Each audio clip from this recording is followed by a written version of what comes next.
నాగోలు జైపూర్ కాలనీలో కీచక లాయర్ వ్యవహారం బయటపడింది. భార్య బతికుండగానే చనిపోయిందని చెప్పి రెండో పెళ్లి చేసుకున్నారు లాయర్ అమరేందర్. విషయం బయటపడడంతో తన ఇద్దరు ఆడపిల్లలతో ఇంటి ముందు ధర్నాకు దిగింది బాధితురాలు పల్లవి. వారసుడు కావాలని భార్యను 6 ఏళ్లుగా టార్చర్ చేస్తున్నాడు లాయర్ అమరేందర్. కొడుకు కోసం 4 సార్లు అబార్షన్ చేయించాడు. పల్లవి గర్భసంచి బలహీనమైందని డాక్టర్లు చెప్పడంతో భార్య చనిపోయిందని రెండో పెళ్లి చేసుకున్నాడు అమరేందర్. లాయర్ అమరేందర్ తండ్రి జడ్జి కావడంతో లాయర్లమని చెప్పి మోసాలకు పాల్పడుతున్నారని బాధితురాలు ఆవేదన వ్యక్తం చేస్తున్నారు. మొత్తం మీద కీచక లాయర్ వ్యవహారం నాగోల్లో బయటపడింది. తన భార్యకు కుమారుడు పుట్టడని తెలిసి కొడుకు కోసం 4 సార్లు అబార్షన్ చేయించాడు అమరేందర్.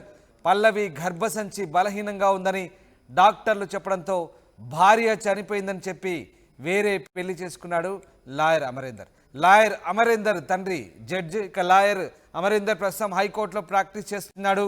లాయర్లమని చెప్పి మోసాలకు పాల్పడుతున్నారంటూ బాధితురాలు ఆవేదన వ్యక్తం చేస్తున్నారు.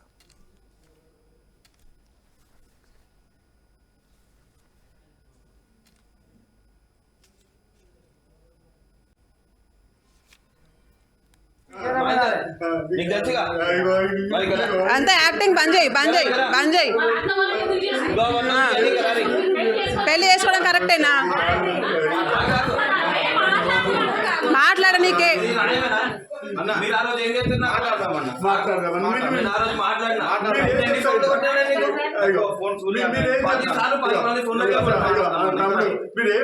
ఏదో పెళ్ళి చేసుకున్నావు, కారణం చెప్పి పెళ్ళి చేసుకున్నావు ఎందుకు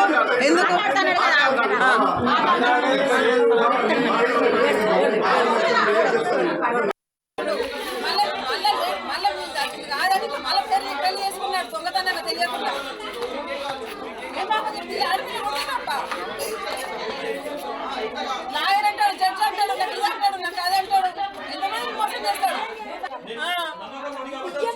బియ్యం లేవు, ఏం లేవు, ఫుడ్ లేదు, ఏం లేదు.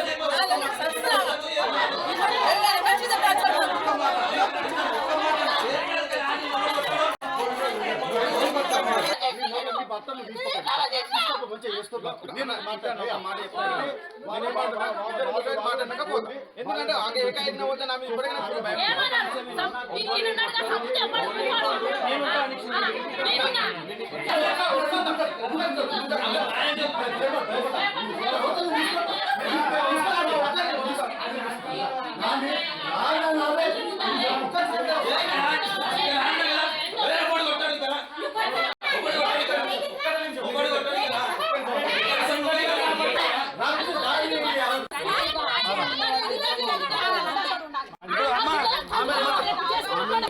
ఏం కావాలి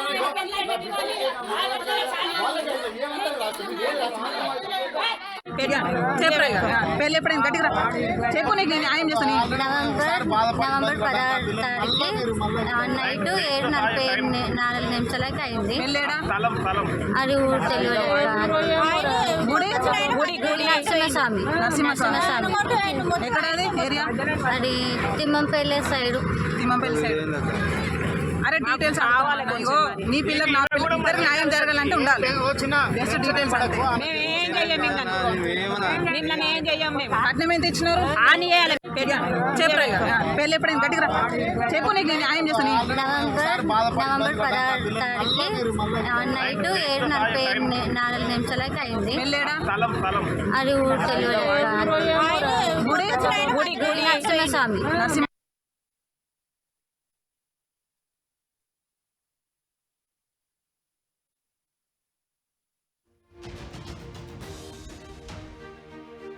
సార్, నా పేరు పల్లవి, మా ఆయన పేరు అమరేందర్, హైకోర్టు అడ్వకేట్.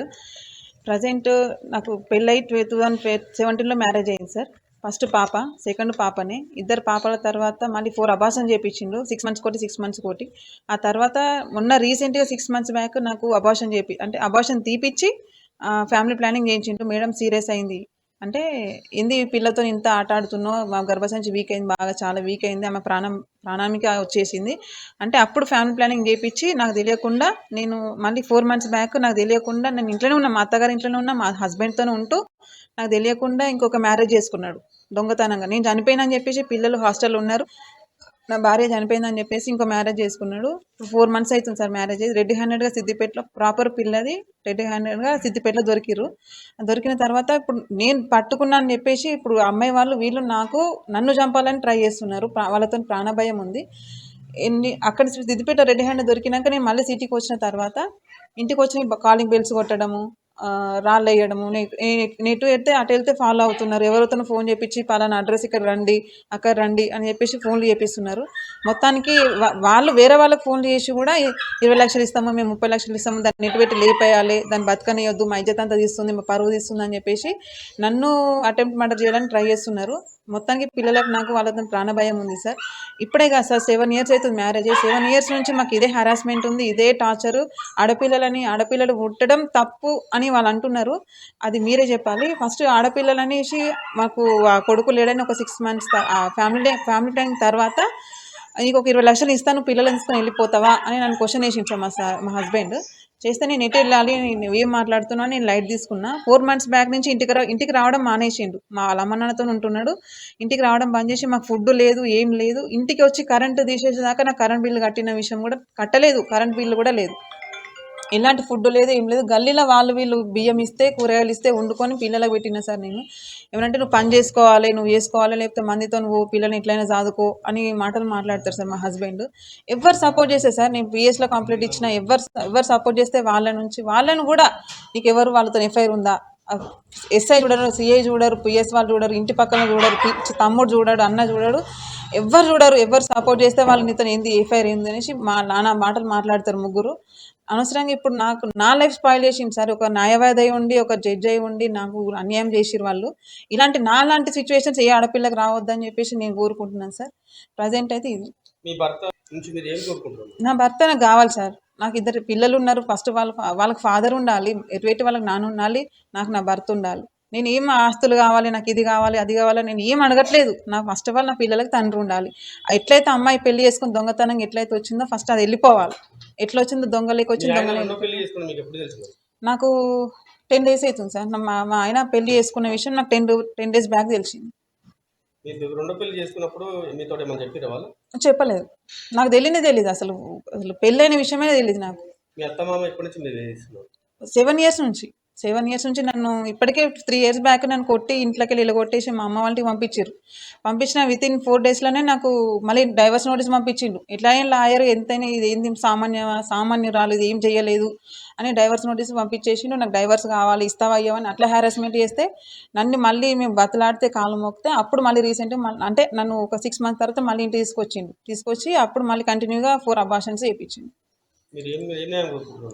నాకు నా భర్త కావాలి సార్. ఎటువైతే నాకు భర్త, నా పిల్లలకు తండ్రి. నాకు కావాల్సింది అది ఒక్కటే. ఆ పిల్లని ఎట్లా వచ్చిందో అట్లా వెళ్ళిపోవాలి, అదొకటి.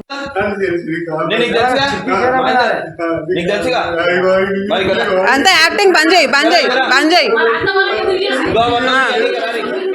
పెళ్లి చేసుకోవడం కరెక్టేనా?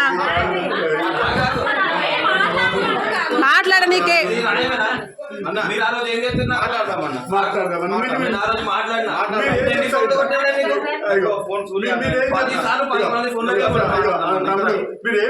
ఏదో పెళ్ళిని చేసుకున్నావు, కారణం చెప్పి పెళ్ళిని చేసుకున్నావు ఎందుకు ఎందుకంటే